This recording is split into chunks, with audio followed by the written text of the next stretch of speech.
Bien, entonces,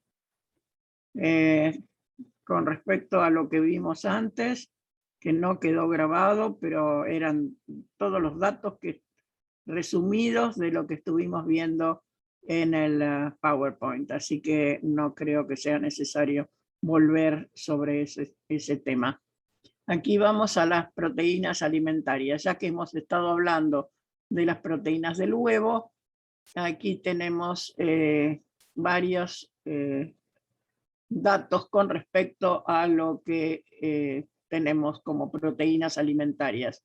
Las de origen animal, por supuesto, la carne, que es el sistema muscular de los animales, son las proteínas del músculo. Después vamos a hablar un poquito de las proteínas del músculo, las proteínas del huevo, de la leche, de la sangre, y las de origen vegetal, que son las de los cereales y las de las leguminosas, o sea, porotos, garbanzos, lentejas, etcétera, y la soja, naturalmente. Y de hecho, el trigo y el maíz también tienen proteínas, solo que la proporción entre el almidón y las proteínas es mucho más ajustada que la que corresponde a las leguminosas. Bien. Vamos entonces al sistema proteico muscular. En el músculo tenemos las miofibrilares, que son la miosina, la actina y algunas otras que están acompañando, y las sarcoplasmáticas, es decir, aquellas que están dentro de las células, tanto en las mitocondrias como en el citosol, es decir, que son proteínas, algunas son proteínas solubles, y tenemos la mioglobina, que es la que lleva la sangre al músculo, hemoglobina, naturalmente, citocromo, flavoproteínas, etcétera, que son las de dentro del núcleo celular, tienen funciones específicas. Bien, estroma. El estroma es lo que rodea, y en muchos casos hay proteínas que son insolubles. Bueno, tenemos entonces, dentro del músculo tenemos dos tipos de músculo que ustedes seguramente lo saben de fisiología: estriado voluntario y liso involuntario. Recordemos que el músculo cardíaco es diferente, o sea que no es voluntario, pero es estriado. Bien, con respecto a las fibras musculares, son largas y están ubicadas en forma paralela. Adelante, que vamos a llegar a los dibujitos.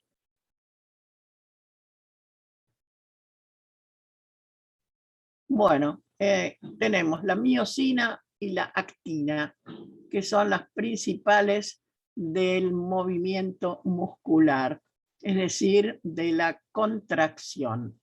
La más grande por tamaño, sobre todo, y la más importante, es la miosina. Es una proteína fibrosa que tiene una cabeza globular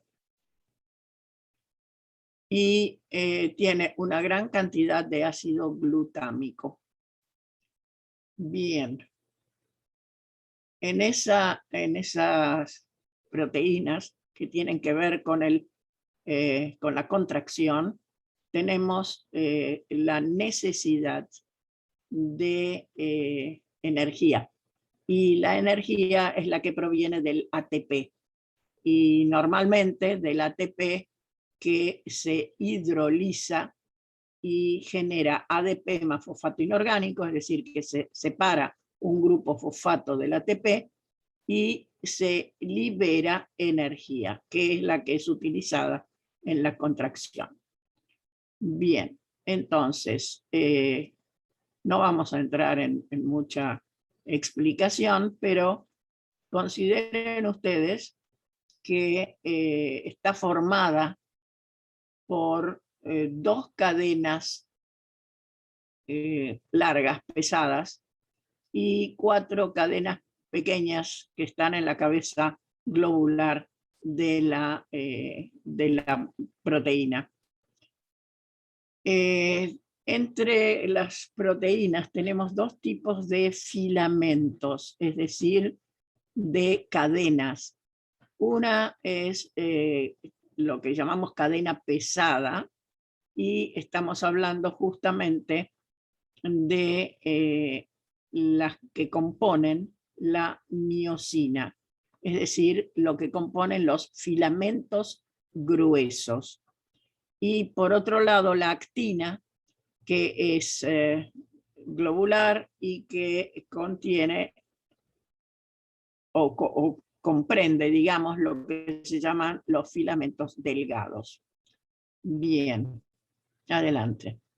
Eso es lectura. Acá tienen justamente la miosina, que tiene en la cabeza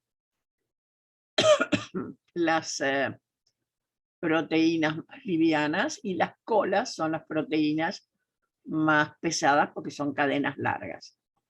Entonces tenemos la ubicación de esas cadenas a lo largo de un eje, y de vez en cuando tenemos algunas proteínas específicas que pueden ayudar a todo el proceso. Fíjense que tienen una particularidad. En el centro de ese eje, donde están ubicadas las miosinas, tenemos que es algo así como que se divide en 2 partes que son como espejo, es decir, que están en forma contraria. Bien, adelante. Esas proteínas son las que se utilizan para la contracción, y lo mismo la actina, pero la actina es globular, y estas pequeñas se las denomina actina G, justamente porque son glóbulos, pero atención que están en forma de cadena de esos pequeños glóbulos, que están arrollados como si fuera un collar de doble fila, y por supuesto que hay otras proteínas que mantienen asociadas esas 2 cadenas. Esas actinas están cerca de las miosinas, de manera tal que la cabeza de las miosinas entra en contacto con las actinas.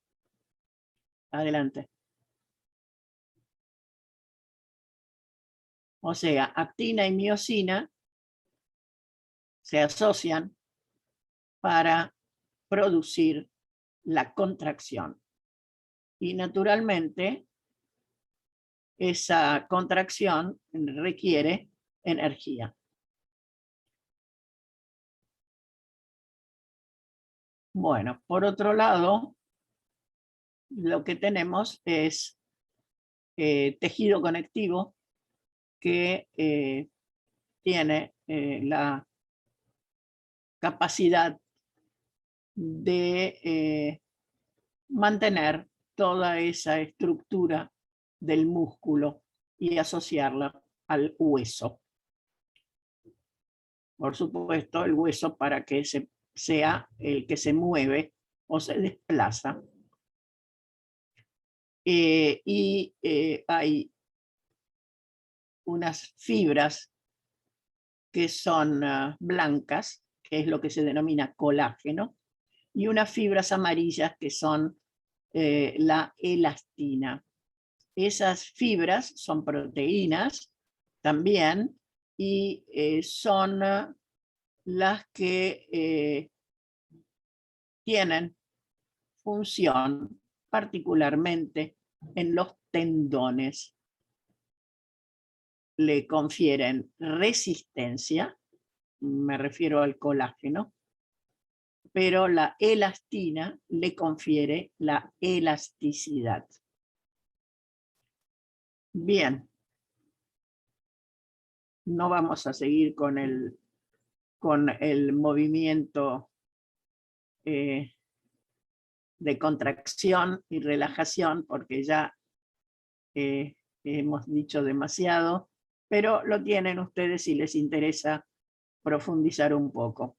De todas maneras, lo importante es que se produce una reacción química a ese nivel, justamente para que el conjunto adquiera energía, y quiere decir entonces que en partes de la miosina hay una función catalítica para producir la hidrólisis del ATP.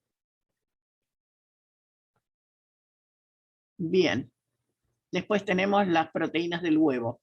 Y atención, porque tenemos tanto la proteína importante y que es la más abundante, que es la albúmina, como proteínas dentro de la yema del huevo.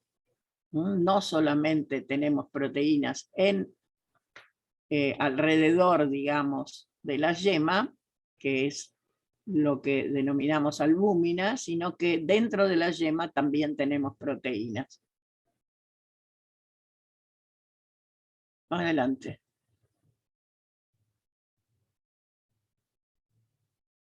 Bueno, o sea, la albúmina es una solución acuosa, es lo que llamamos clara del huevo, y naturalmente es de tipo coloidal. Adelante. En la yema tenemos varias proteínas. En la yema tenemos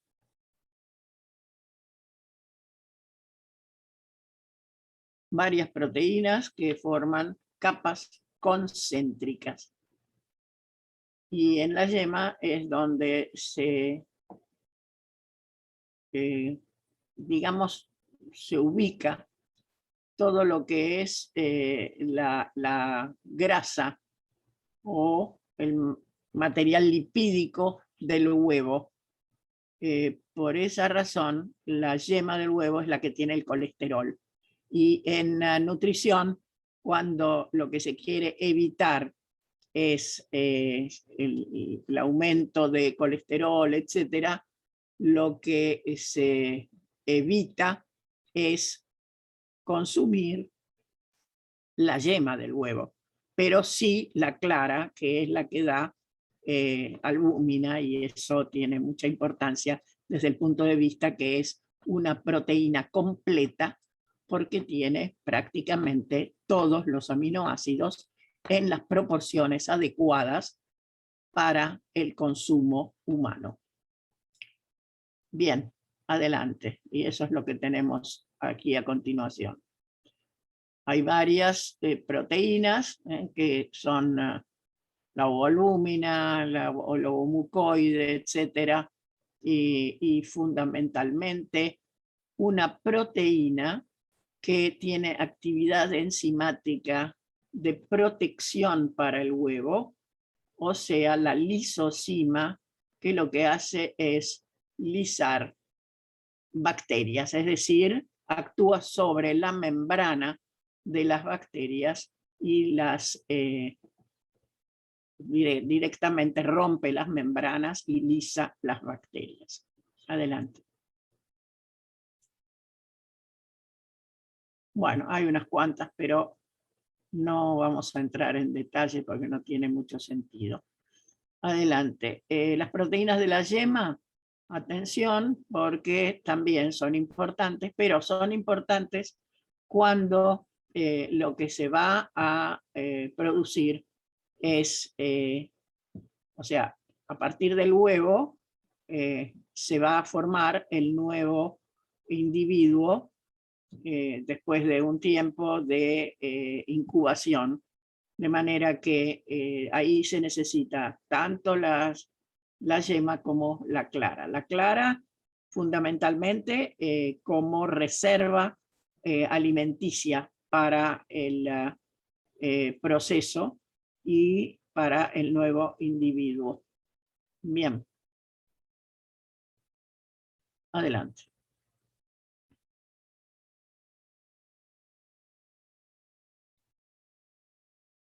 Bueno, no creo que tengamos que volver sobre la coagulación, pero ya hemos hablado de la coagulación. Tiempo, temperatura y calentamiento, etc. Presencia de sal, de azúcar también. En algunos casos los ácidos, por ejemplo, ácido acético, vinagre, o lo que sea. Eso en la coagulación de las proteínas. Vamos a las proteínas de la leche. Atención porque en el caso de la leche tenemos una proteína principal que es la más abundante, que es la caseína. Y la caseína, cuando la podemos separar por precipitación, ya hablamos del punto isoeléctrico, es la que va a formar lo que se llama el queso. O sea, se va a quedar por una parte la masa sólida, que es la caseína, y el líquido, que es lo que llamamos lactosuero, que contiene una serie de proteínas solubles, que son tanto proteínas globulares como las inmunoglobulinas. Y eso tiene importancia en el caso de la leche. Adelante. Bien. Ya en su momento vamos a ver, cuando veamos los procesos metabólicos, vamos a ver que en la glándula mamaria se sintetizan dos proteínas importantes, una muy importante, que es la que va a permitir la formación de la lactosa, es la alfa-lactoalbúmina, cuando se produce el parto y se empieza a generar leche en la glándula mamaria. Eso lo vamos a ver más adelante. Bien. Recuerden que la caseína es aniónica, es un caseinato, y se asocia con iones calcio. O sea, caseinato de calcio es el componente que precipita cuando se separa el lactosuero. Es decir, cuando hablamos del queso. Adelante. Y vamos a proteínas de la sangre, que ya las hemos mencionado cuando hablamos de la electroforesis, la ceroalbúmina y las globulinas, alfa, beta y gamma. Depende de cada una cuál es la función y para qué sirven. Las gamma globulinas son las de la inmunidad. Pero hay también un proceso que se produce cuando se extrae la sangre y se deja en reposo. Se produce la coagulación. Justamente la proteína que da lugar a esa coagulación es el fibrinógeno. El fibrinógeno que por reposo se transforma en fibrina. Esa fibrina forma lo que se llama coágulo, donde quedan retenidos los glóbulos rojos y blancos de la sangre. Adelante. Por supuesto, la hemoglobina que está en los glóbulos rojos. Y después tenemos las proteínas vegetales. Ya de la hemoglobina hemos hablado antes, ¿sí? Así que no hace falta volver sobre eso. Proteínas vegetales tenemos varias que están normalmente en distintos tipos de plantas. O sea, podemos tener en los cereales y en las semillas, y particularmente en las leguminosas. Pero además tenemos en los frutos, etc. Las de los cereales, estamos hablando de las proteínas del trigo, del maíz y del arroz, de la cebada y del centeno. El arroz es el que menos tiene, y el que más tiene es el centeno, o un poco más el trigo, por ahí, entre medio. Bien.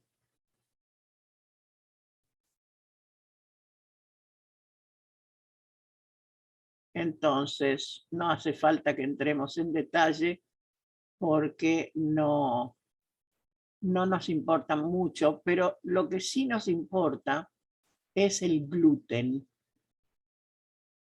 Entonces, el gluten no está presente en forma específica en la harina de trigo, sino que el gluten está en forma de proteínas que son gluteninas y gliadinas, que durante la hidratación que se produce cuando se hace la masa de almidón, o sea, de la harina con agua, es decir, cuando se amasa, ahí es donde se forma específicamente lo que denominamos gluten. O sea, gliadinas, que son proteínas globulares, y gluteninas, que son proteínas fibrosas. Cuando se hace el amasado, esas dos proteínas se asocian y forman lo que se llama gluten, que es lo que ustedes ven en la figura. O sea,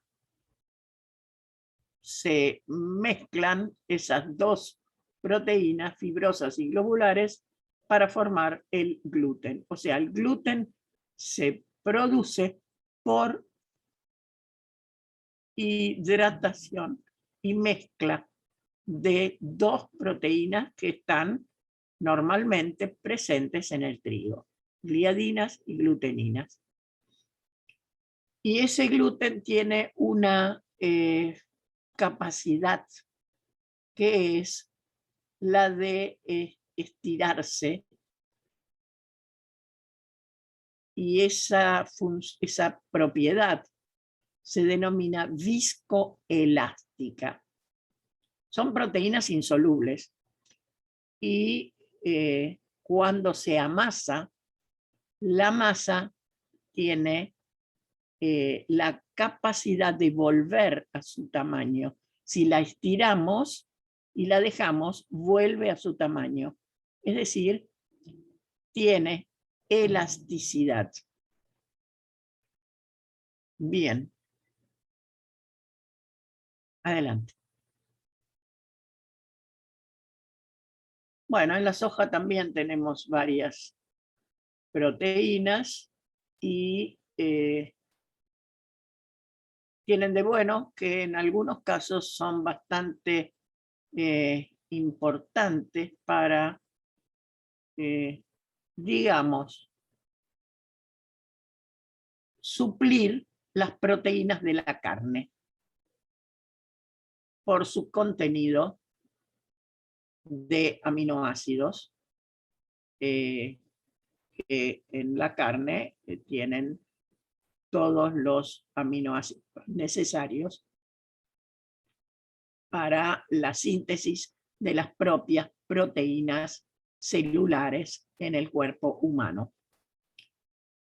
Entonces repetimos, ¿quién tiene todas las proteínas necesarias, todos los aminoácidos necesarios en las proteínas para tener una buena alimentación? Las del huevo y las de la soja. Bien. Adelante. Y ahí tenemos dos posibilidades de separar las proteínas de la soja. Los concentrados proteicos y los aislados proteicos. Recuerden que la soja además tiene aceite. Entonces, primero hay que sacar el aceite, después lo que queda contiene proteínas y se pueden separar en concentrado proteico y aislados proteicos. Y ahí es donde tenemos todas las proteínas que son importantes en alimentación para suplir, como les dije, la carne. Bien, pasamos a las proteínas estructurales y vamos al colágeno y elastina, que es lo que tenemos acá.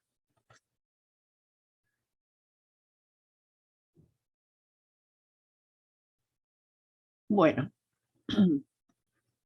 entre las estructurales tenemos la queratina, que son proteínas fibrosas, naturalmente, y que tienen una particularidad. Tienen cabezas globulares y colas fibrosas. Y esas cadenas se asocian para formar largos filamentos. Acá estamos hablando de protofibrillas, entonces fibrillas luego y finalmente fibras. Adelante.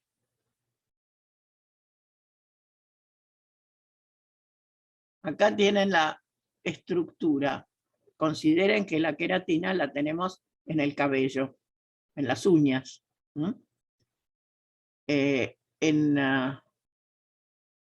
los cuernos de los animales, etc.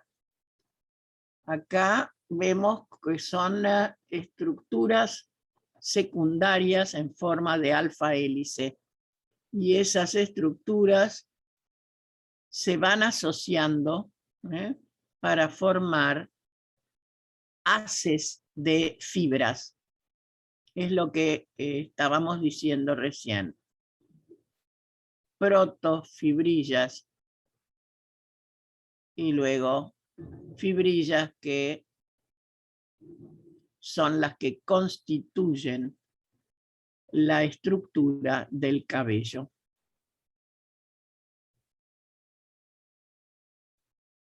En realidad están dentro de las células.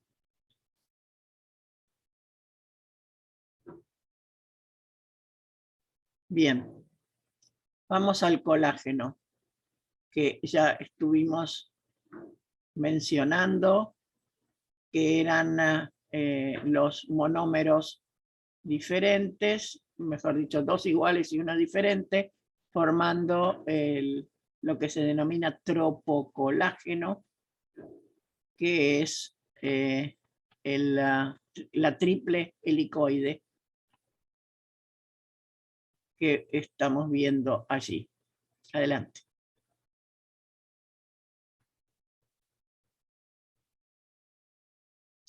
Esas, en realidad, triples helicoides se asocian formando largas cadenas en forma escalonada. Fíjense que no están todas las cabezas en la misma ubicación, sino que están un poco desplazadas y están asociadas por, atención, que no son puentes de hidrógeno, sino que son uniones covalentes entre las cadenas. Esas uniones covalentes tienen importancia porque no se rompen con facilidad. Y de hecho, cuando el colágeno se produce una desnaturalización del colágeno, lo que se van a generar son trozos que retienen esas uniones cruzadas.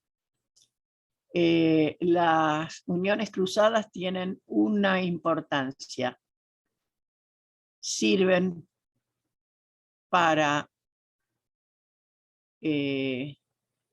soportar tensiones.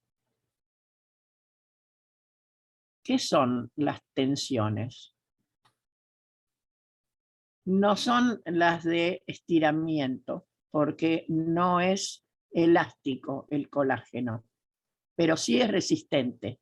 ¿A qué? A los golpes, a las, excepto a las heridas punzantes o cortantes, pero a los golpes es muy resistente. De hecho, cuando nos golpeamos, ¿qué es lo que pasa? Se produce un hematoma, es decir, se rompen los vasos sanguíneos que están presentes en el, no sé, donde sea el tejido donde se produce el golpe, y no hay ruptura.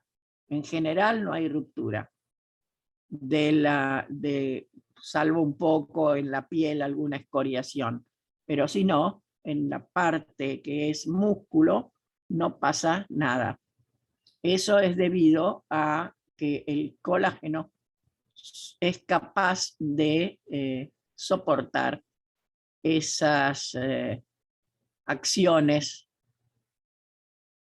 de los golpes.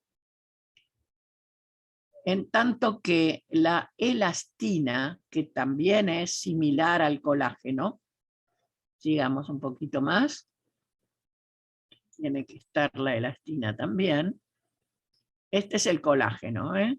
Acá lo tienen dibujado con todos los polipéptidos, la triple helicoide, lo que llamamos tropocolágeno, que es la fibra trenzada de las tres cadenas, y la estructura quinaria, que como ven tiene las cabezas polares desplazadas, nunca están en fila recta. Pero atención que tenemos algunas uniones que son covalentes entre los distintos péptidos.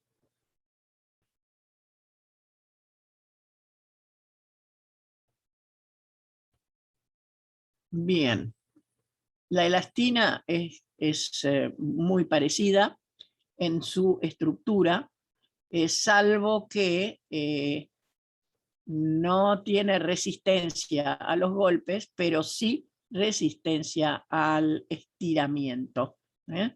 Es lo que tiene capacidad de retornar a la estructura inicial.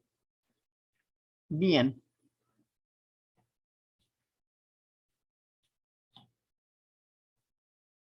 Vamos al sistema inmunitario.